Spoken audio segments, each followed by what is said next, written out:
Hello, hello, everybody. Barb Pitcock here. I am in the car this morning, so hopefully it's not going to be a bumpy ride and you're not going to feel like you have vertigo watching me. But we made a last minute decision to jump in the car. It's spring break for many of you. Drop in the comments, what are you doing this weekend?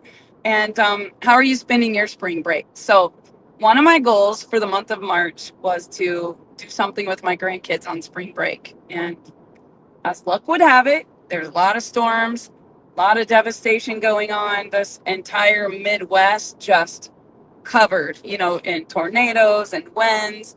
So it was really hard to make a decision what we were going to do. But yesterday, Dave was looking at my productivity planner, and it was crazy because every month I write what has to happen this month for me to feel like I really accomplished my goals. Now, I've been spoiled all month because it's my birthday month. It ain't over yet, right? How many of you guys celebrate your birthday on the day? And then how many of you celebrate your birthday for 31 days of the day? Well, fortunate for me, I have an amazing husband that always makes me feel like the queen. But this month it's extra, extra, right? So we were sitting down, we were looking at our goals for the month. And, there's categories for your goals. Over my 54 years of life, I have learned whatever you write down will happen, and whatever you don't write down has a tendency not to happen.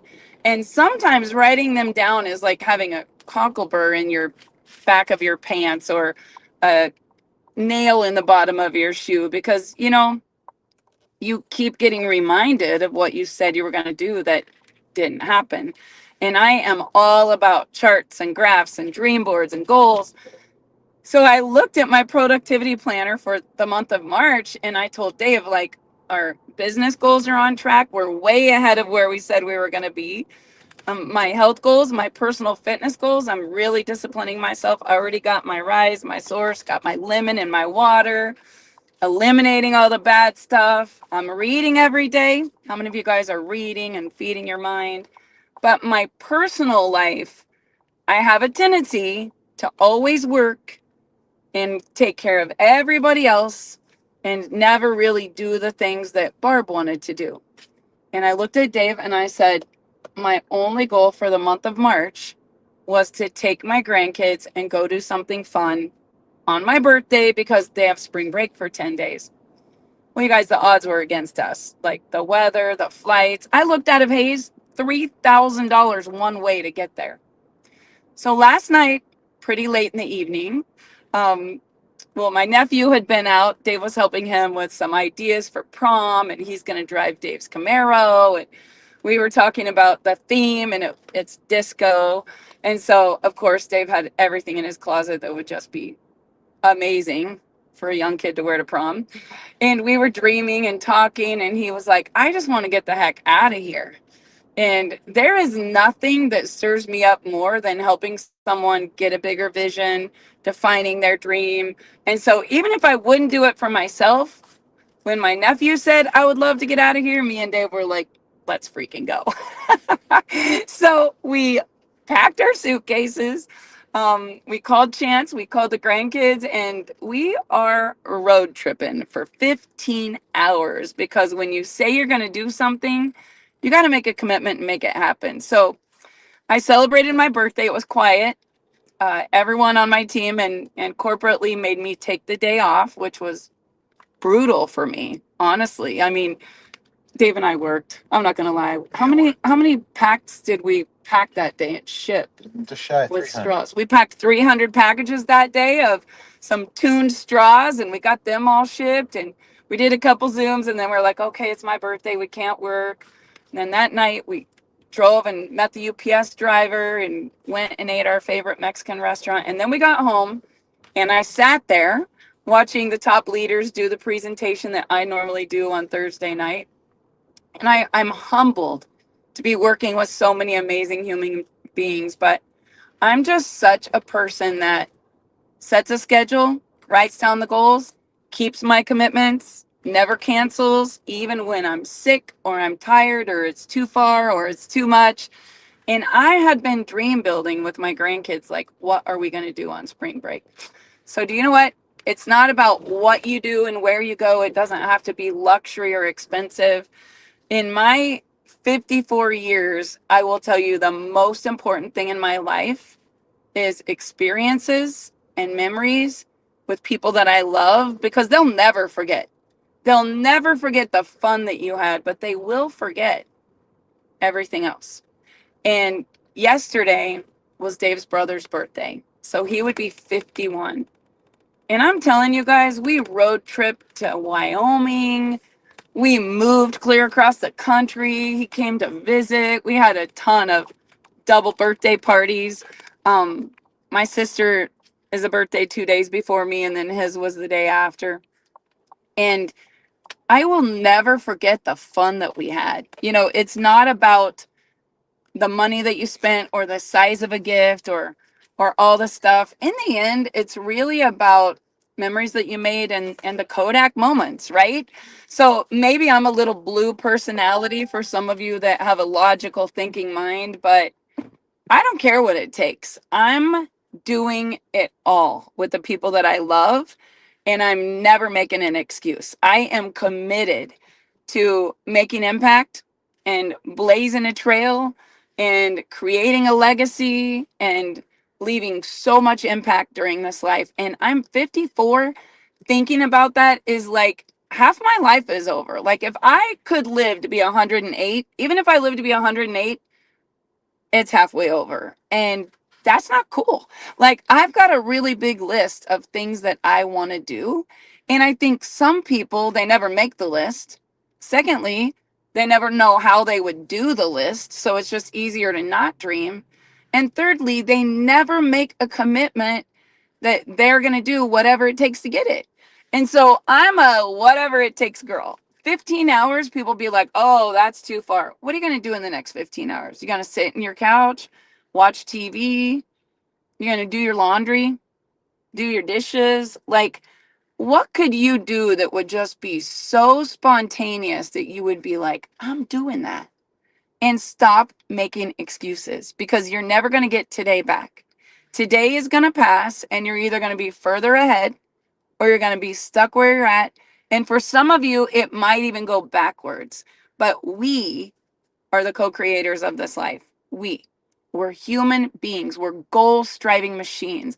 And you've got to be enlarging your vision. If I have my way, we'll go look at some properties. We'll go plan some next vacations.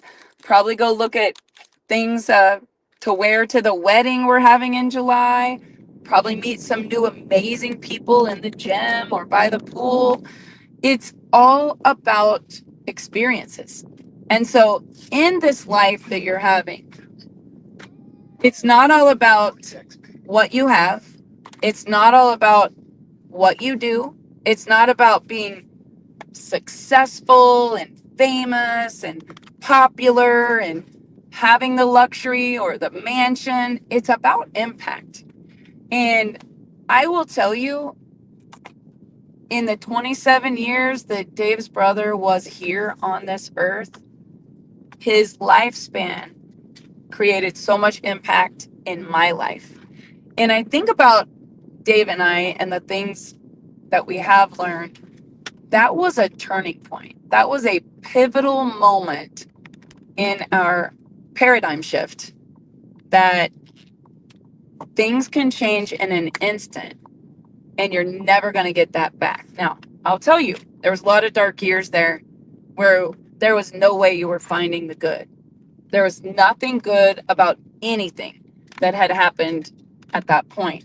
But later, you get older and wiser, and you reflect and you grow and you learn that those painful years actually condition you to have the beliefs you have and the greatness that's inside of you. No pain, no gain, right? We just had to go stop at a spot where my nephew works out every day. We had to go pick something up. And it's crazy because these young kids, they will literally go to the gym, brutal workouts, just painful workouts, pushing themselves, disciplining themselves, showing up every day for hours. And I watch them and I'm like, what would make a person want to do that? Well, it's the result. It's the way that they feel once they've done it. And there's two things you're going to have. You're either going to have the pain of discipline or you're going to have the pain of regret. Write that down. The pain of discipline or the pain of regret. I think about our early years and our spending habits and the lessons that Dave and I had to learn. Now, I want you to imagine being 23 years old, having $250,000 in debt, having 5 businesses, 2 babies, 1 on the way, the economy takes a plunge, and all of a sudden there's a change in the income stream that you have. So we had traditional businesses. I had a salon. Dave was riding bulls. I don't know if you'd call that a traditional business, but that was his profession.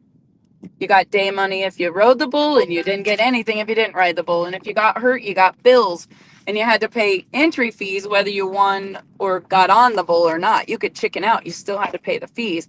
And if you didn't show up, you got fines.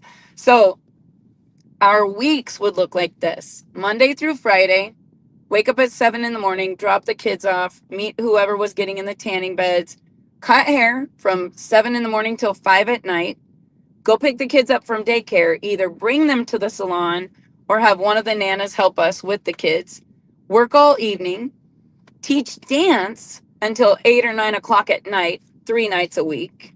So it's choreographing, teaching. And then on the weekends, we would either drive to a rodeo or we would go set up a vendor event because we did craft shows on the weekends. Dave had a side gig refinishing antique furniture. So people would bring him buffets and dressers and nightstands and sofa tables and dining room tables and chairs. And one time he did an entire 2-story house where he would literally strip all the wood, sand all the wood, varnish all the wood, resand all the wood. Like, we were doing everything, right? And because we had so much income coming in, we started to not live below our means. And then when there was a shift in the economy, we had all the bills due. Customers weren't coming in. Nobody's going to pay to get their antiques refinished when inflation happens and their income goes in half. Nobody was getting a haircut. Nobody was getting a perm. People weren't getting acrylic nails. They weren't buying a tanning membership. And the girls that I was teaching dance, the parents were late paying tuition. So all of a sudden, it wasn't like we planned to fail. We just failed to plan on our income going down. So at a very young age, creditors calling, bill collectors at the door, sheriff bringing subpoenas. I couldn't even get my dog out of the pound. That's how broke I was. And I remember this pivotal moment, whether it was us learning during a time of grief and loss that, like, you're never going to get those days back, or whether it was us learning, like, it sucks to not be able to pay your bills. Like, why did we ever get a credit card? We learned the lesson.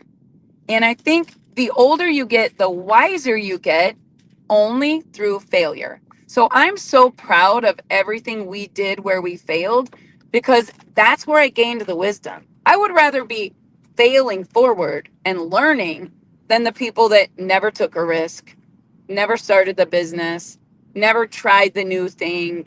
They're just like playing it safe, stuck in a rut, which is the same as a grave, just one has a lid on it.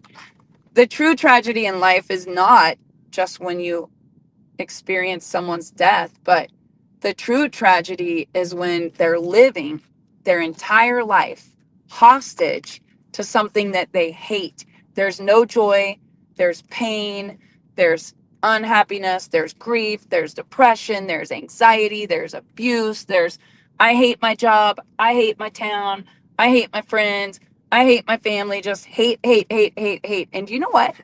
That's 50% of the people I talk to, because they never experience discipline, the pain of discipline.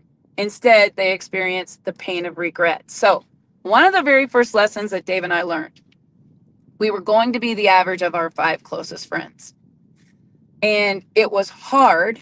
Now, I'm not saying you don't love those friends, but you got to be very careful of your environment. And you don't just be around people that are just like you. You got to grow. So I want you to think about your circle of influence. Is it a circle or is it a cage? Because a circle is people that inspire you, empower you, celebrate you, tell you how amazing you are. They lift you up. They share ideas. They celebrate your wins. They're not jealous of you. They're happy for you. They are always telling you how good you are and how amazing it is. And sometimes they'll be like, I was thinking, if you did this, you could be even better or you could improve. They'll send you the book, whether there's anything in it for them or not. They will take you to the seminar. They'll share with you a podcast. Like they're building you up. And then the ones that are in a cage, people always tearing them down. Always saying, why don't we just go get a 12 pack and go to the bar? Why don't we just go screw off for the day? We don't need to do this work anyway. They're procrastinating. They're putting off. They're talking about the past every single day with no movement towards the future. And that's the cage that Dave and I were in. Dave was a foreman on a construction company. They drove, plowed fiber optic cable. This is before I told him we need to be entrepreneurs, right? So he would leave on Monday before we started all the businesses. He would leave on Monday, get home on Friday, and he would room with everybody on the construction crew. So the reality was, if he was around people that didn't have a good marriage, he was hearing all about how it sucks to be married. If he was around people who didn't have great finances, he was hearing about how it sucks and life is horrible. If he was hanging around people who didn't have a good health habit, or maybe they were struggling with addiction or whatever, he was rooming with people that would get a 30 pack of Keystones and sit around and talk about everybody they worked with and their boss. Like, is it a circle or is it a cage? Because if they're not building you up, they're tearing you down. They don't even know it. Are they building you up or are they tearing you down? And here's what's even worse. When you think you can get everybody around you to change and be more like you.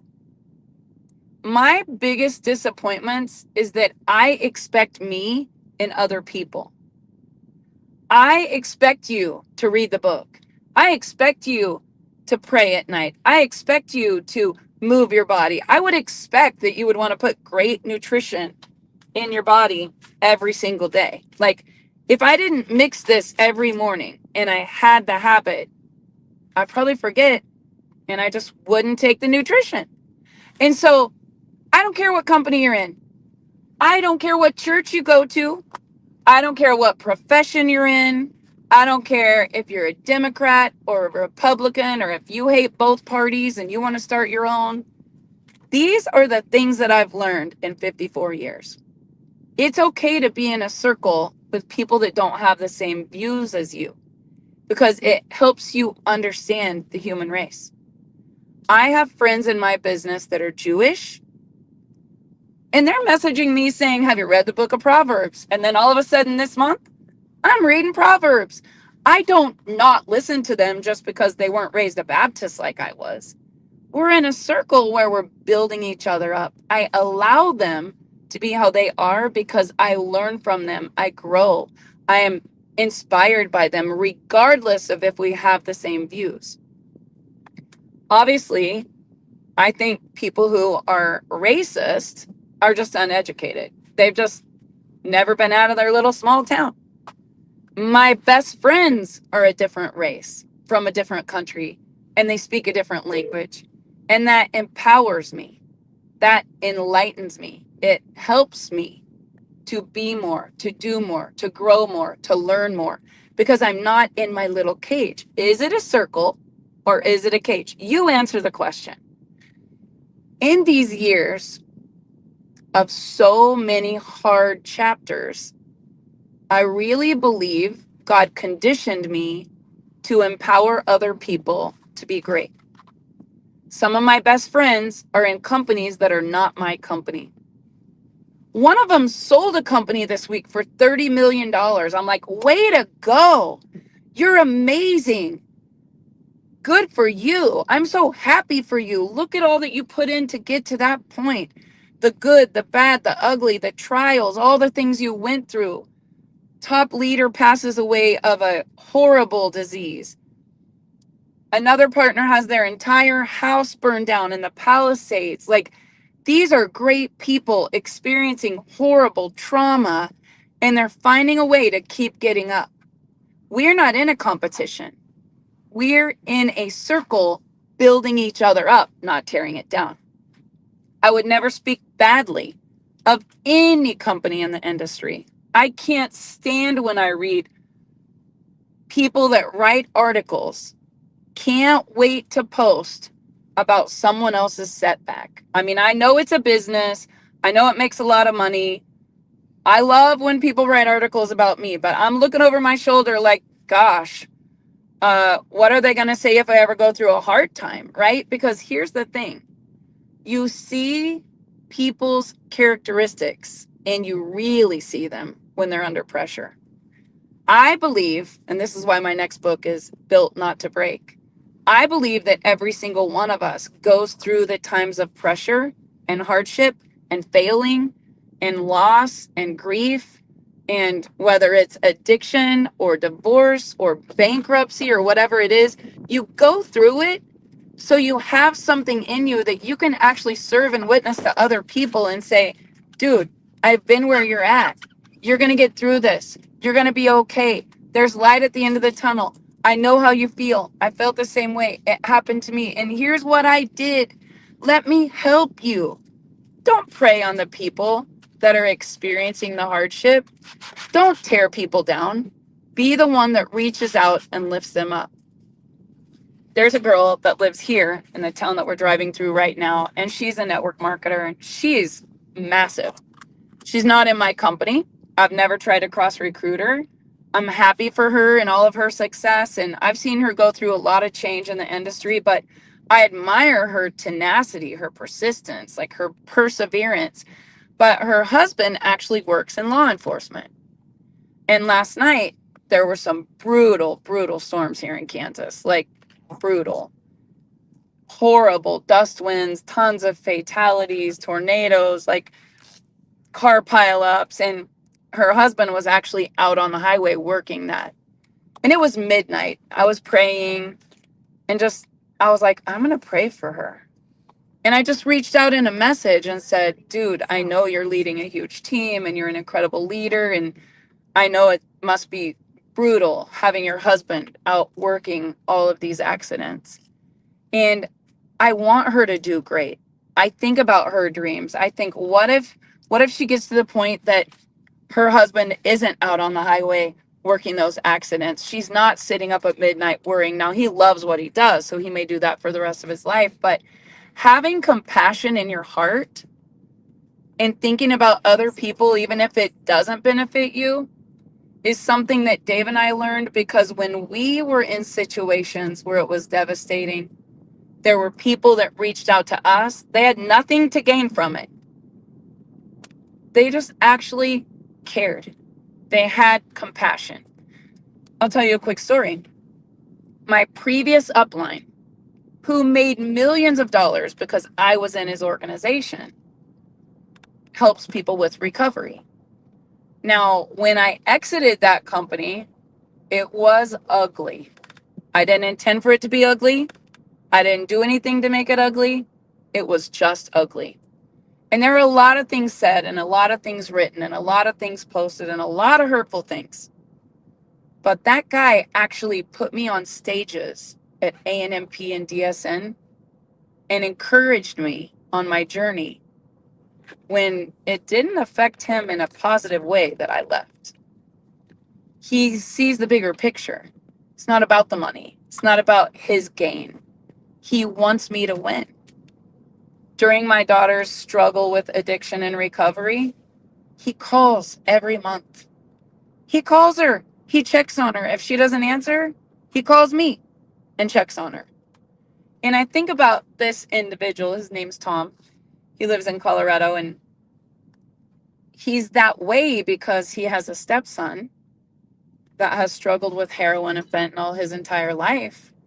And that pain has molded him to have compassion and care about other people, not just about himself and a paycheck. And I think the older you get, the less you care about what's in it for you. maybe some people never change, but if there's one thing that I have learned, and I could probably give you 10 things over this 54-year lifespan. In my early years, I didn't know my worth. I was very insecure. Grew up on the wrong side of the tracks. My mom and dad were never there. I didn't get to go to college. I mean, I was popular, but it wasn't because I was hot or cute or dressed the best. I was nice to every new kid that moved to town. I sat at the lunch table with all the misfits. I brought candy to school and shared. I would go to the arcade and give everyone quarters because my grandparents and mom and dad owned a laundromat. I was very loving and giving. It wasn't because I was cute. I'll guarantee you that. I don't know about that. Dave's going to disagree, but I wasn't cute. You're kind of a little haughty. That's it. I wasn't cute. I had a nice butt. The Zorn jeans. Everyone in my family had a nice butt, right? But I had red hair, fair skin. If I went out in the sun, I would get spotted. And if I stayed out there very long, I was just one big spot. I still like ginger. Dave still liked me. Dave still liked me. But I will tell you, I was very insecure as a young girl. And what changed for me that I think is so important in every young person's life, in that 0 to 20, I got a really good mentor. I happened to take Ken to this lady that ran a ranch because my boyfriend worked out there. And then another friend of mine, his name was James Bond. It was actually James Bond. That was his real name. His mom, her name was Kay, and her daughter was a model in California. And she just didn't have a young girl in town. And she would ask me, do you want to go shopping? Do you want to go eat dinner? She would tell me, you're such a hard worker. You're so beautiful. You're so talented. She would be like, let's go get you a leather jacket. I bought my first leather jacket with her and my first Pepe jeans. But I needed that because my mom was not able to be there. She wasn't a bad mom. She just wasn't there. And I was the oldest of 5. And I was babysitting all day, doing laundry. We had a big CB in the kitchen, and it was the base. My parents had a trucking company. So I would be like Breaker 19. My dad's name was White Magic. He was the milkman. Can you imagine if your handle today was White Magic? Oh my gosh. And my mom's handle, I'm not even going to tell you what it was. But my sister Lori, her name was Little Cricket. And I can still remember she would get on the CB and she would be like, Breaker 19, this is Little Cricket. White Magic, are you out there? And I mean, you guys, we were just 2 young girls raising the kids at home without a mom and a dad, and they were workaholics. And we didn't have a lot of self-worth. We didn't have a lot of confidence. Our love language was get the work done. Our love language was if you mow all the lawns and you go weed eat around all the trailer houses at the campground that we own, then you can have allowance and go swimming. And so you learn what you live. And one day when I had a mentor that told me that I was more, I really latched on. And this lady was much older than me. But she was a real, both of them were really strong mother figures in my life. My dance instructor was my boyfriend's mom. So I literally lived in the dance studio. I would walk there with all my siblings after school. I would help teach dance so my little sisters could have free dance. And I really learned a lot from her too. But those were different lessons. Those were completely different. But over those first 20 years, I think mentors and who kids listen to and what they do to them and understanding, like, is that okay? Very, very important. So today in my life, I want to be the person for a 0 to 20 that somebody was for me. 0 to 12 was definitely my grandma. But losing her at 12, I lost a lot of what was important. And I went down a really scary road. Now, 20 to 30, I married the man of my dreams. Literally, I was about to get married to the same kid I dated all through high school. I won't say anything bad about him. I'll just say I was young. I was insecure. I didn't know what I didn't know. And I probably would have ended up in the exact same shoes that my mom was in because we learn what we live and we tolerate the way that people treat us. We believe it's okay for someone to do this to us. We believe I'll never find anyone else. I'm not pretty. I'm not successful. Like we believe whatever stacked beliefs we see. We learn what we live. Kids learn more from how you live than anything you're ever going to tell them. So one day I married Dave Pitcock and my life changed dramatically. I believe majority of your happiness and success in your life is going to be tied to the mate that you choose. Now, some of you have been married a long time. Please don't go leave your spouse. But if I was giving advice to a young person, I would tell them, you are not going to change people. If you really love someone, get it together, go get therapy. Dave and I are going to do a whole course called Getting It Together. But who you marry, how they treat you, how they make you feel, if they have the same goals and dreams is so important in your life and your happiness. Dave knew what my dreams and goals were. I knew what his dreams and goals were. And sometimes your dreams change, but we made a commitment. And people nowadays have a really hard time making commitments. I mean, I'm so old school. When I said for better or worse, it was definitely for better or worse. And there were times where we were in bankruptcy situation, where we lost every bit of our income, where we were helping his mom fight a cancer battle, not once, not twice, but 3 times. It took every ounce of our being, helping her recover from a head-on collision where she literally could not walk. We were doing what we had to do because we made a commitment. And I think that's another thing. People nowadays, it's easy for them to just trash it, take it out back and shoot it and start again. Like you can't just give up. If you make a commitment that you're going to do something and you don't do it, the more times you say you're going to do something and you don't follow through, long after the excitement of the beginning is gone, the lower your self-confidence gets because you keep saying what you're going to do and you don't do it. So if you're not going to do it, don't say you're going to do it. It would be better to never even say you were going to do it than to say you're going to do something and not follow through. Breaking agreements. Breaking agreements. Huge lesson. Huge lesson. Breaking agreements. So when you are impeccable with your word, which is one of the 4 agreements, and you say, this is what I intend to do, be true to yourself, because that's your character. And you can change. Doesn't matter how many bad decisions you've made, you can change today. Be impeccable with your word. Another big one that I learned at 30, as we were launching a brand new company, and I harbored a lot of hate, a lot of anger, because it wasn't fair. It just wasn't fair. Life was not fair. It wasn't fair that my siblings didn't have their dad growing up like I did. It wasn't fair that my mom was struggling as a single mom. It wasn't fair that there was a new stepmom involved. And one day I sat down with a very wise man, Chris Kiminoff.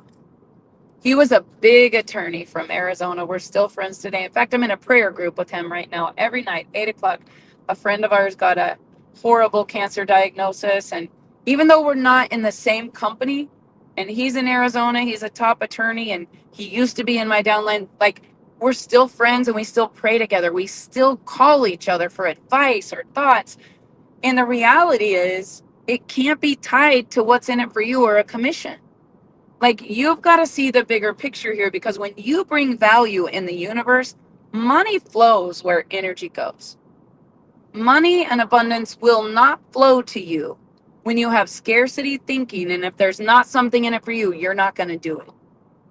He was sitting with me by the pool in a backyard of she was Cali softball coach, And the husband was Dave's baseball coach growing up. Amazing couple in our little small town. We were sitting in the Schulte's backyard, and he was thinking about getting into business with us. And I was excited. Like, this guy was a big attorney. And I remember he said to me, I love your product, and I love your passion. I love your vision. Like, you are a mover and a shaker, but you don't have forgiveness in your heart. And I would really be afraid to hitch my wagon with you because God's not going to bless that. And I was like, damn. Like, I just poured my whole heart out to him. I was mad at my dad. I grew up with a grandma that had all these aunts and uncles at the house, and everyone was in jail or prison or rehab, or like they all, my grandma passed away. They came, got all of her stuff. My feelings were hurt. This wasn't fair because our small town was gossiping about me and my previous bankruptcy. They were all losers. And like, I don't know what all we talked about, but I just had a lot of resentment in my heart. And I remember going home and he said, you're sabotaging so much success because of what's coming out. And I mean, this might be hard to be on the receiving end of, but if you don't like someone and you're mad at someone and it's not fair and you're spewing out all of that, you might be right. Like, what they did to you was not fair. I don't care if you were, I don't know what y'all been through. Like, I have friends who have been sexually abused. They've been beaten. They've been held at gunpoint. And like, you gotta forgive. If you haven't seen the movie The Shack, that's a good one to watch. But if you're mad, and Dave and I, after his brother passed away, I don't even want to go down that route. We blamed everybody. Oh my gosh, the cops, if they wouldn't have always had it out for him, the people that he drank with, whoever got him to do this or that. Like, it's easy to blame and it's easy to be mad. You can be mad. You have the right to be mad because that's a real emotion. I'm not saying shove your emotions down. But the longer you're mad and the longer you hate and you blame and you have resentment, blessings are trying to flow to you. God wants to bless you with every dream in your heart. And it's almost like a magnet just repelling it. Like, here comes the blessings. Oh, nope, don't bless her. She's mad. She's angry. She can't forgive. Like, when you can't surrender, what he said to me was so profound. He said, here is God and here is you. And he's holding every single thing that you're praying for. And guess what's right between you and him? The person that you won't forgive. Now, guys, even this year, I have struggled. Like, when my daughter was in jail for 6 months, I'm going to tell you right now, I hated some people. I literally had dreams that I did some really bad things to people. And I would wake up and I would be like, God's not going to bless that. Like, I really got to work through this because I can't blame them if it's her journey. If God's allowing it and I'm trusting him and I'm really going to surrender it, how can I hate these people? Because they're part of her experience. Now, I still struggle every day. Just know that. If I run into them at the grocery store, my sister works in the salon that I sold a couple years ago. Sometimes it's hard for me to even go in the salon because I don't know who I'm going to run into. And I'm trying to protect my energy, my environment, my thoughts, whatever triggers you, whatever makes you feel or think the way you feel. So it's okay to control your environment. It's okay to set boundaries. You don't have to go hang out with these people and love them. And you might be right and they're cruel and they're heartless and they're wrong and they should literally have done to them what they have done to other people. I'll agree with that. But at the end of the day, if you can't release it and you can't forgive them, it's only hurting you. It's literally stopping the flow of abundance. I've been in lawsuits. I've been in the middle of really ugly divorces with parents. I have been in the middle of people fighting about business. I've been in the middle of really nasty breakups. Like, I've seen it all in 54 years. And there's not much worse than losing someone to suicide and thinking that you weren't there and watching your husband grieve that and feel that guilt and shame. But you guys, that's such a low vibration. and it stops you from vibrating at a frequency where everything good comes to you. So there's authenticity and love and joy and hope. And then there's anger and resentment and hate and guilt and shame. And apathy is when you just don't give a flip about anything anymore. You're just done. At least anger is a little bit higher. But over the years, Dave and I have learned about the power of frequency and vibration and thoughts and emotions. And emotions are real. They're things. Thoughts are things. Every thought's a prayer. Every prayer is answered. If you don't make a commitment to raise the bar, you get better, things are never going to get better. Not your health, not your finances, your relationship, your goals, your dreams, your business. Nothing's getting better if you don't get better. So the common denominator here was me. And after I learned losing everything a third time, I was like, dude, don't trust people. Quit doing that. Why you keep getting in business with snakes? Because I'm an empath and I want to save the world and I expect me and everyone else. And I think I can change them. And I think I can just be my authentic self and everyone around me is going to love me. And they don't. They're not going to. They're never going to be you. There's always going to be ego. There's always going to be greed. There's always going to be hateful, ugly people. There's always going to be someone trying to sue me. There's always going to be someone trying to make up YouTube about how horrible I am, because that's what haters do. I got to let them be miserable and I got to keep winning. And I got to know that God has a plan for me. And as long as I have character and integrity and authenticity and I'm transparent and I'm a good human, God is going to bless that. Doesn't mean it's going to be easy. My life is really hard every single day. I was fighting a battle this morning nobody knows about, but guess what? I know that God's got it. And I got to surrender it, forgive, love, and move forward. The longer you struggle with this, the longer you're going to stay stuck. So, lessons at 54. I'm going to end by saying the last 10 years was the most conditioning years. I really found my purpose. Addiction showed up again. This time I learned a lot. I can't cure it. I can't control it. I'm never going to change it. And I didn't cause it. And it gave me such a belief and conviction that the only thing I could do is wrap my arms around other people that might be going through the same thing that we were going through and give them hope. I just want to give people hope.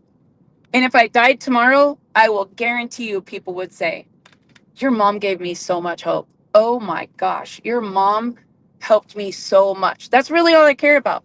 Because here's what I know. The fortune will come in the impact, in the value.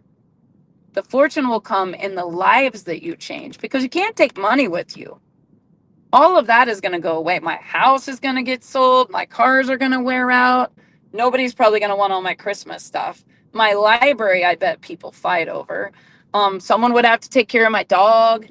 Nobody would want the parrot. Brooklyn would maybe. But when I think about my life, if it ended tomorrow, here's what I know that I know that I know. My eternal life would be so big because I have changed people's lives.